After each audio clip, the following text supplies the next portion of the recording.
Hello বন্ধুরা, তো দেখো আজকে তোমাদের সঙ্গে আমি কি ভিডিও শেয়ার করছি।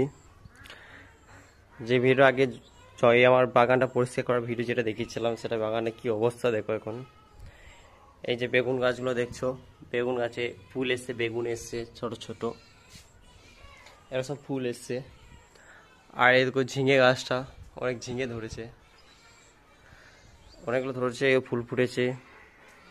চিচিঙ্গে গাছটা অনেক চিচিঙ্গে ধরেছে, ফুল ফুটেছে অনেক।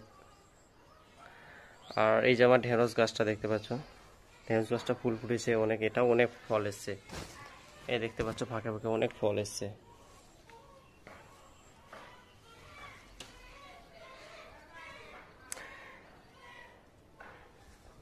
তো কার কার এই চিচিঙ্গা ঝিঙ্গে ঢেঁড়স খেতে পছন্দ, কার কাছে এসে কমেন্ট করো। আর বেগুন গাছে এই দেখতে পাচ্ছ, এই কি পোকা লেগেছে বুঝতে পারছি, এগুলো পাতাগুলো কেটে দিচ্ছে, এগুলো কুকুরি হয়ে যাচ্ছে, কি বুঝতে পারছি না এগুলো, এগুলো কি পোকা। তোমরা যদি কেউ জেনে থাকো তাহলে কমেন্টে জানাও। আর এর কোনো ঔষধ আছে নাকি সেটাও জানাবে। যেমন লেবু গাছটা ওই পাতাটা কেটে দিয়েছে পোকাতে।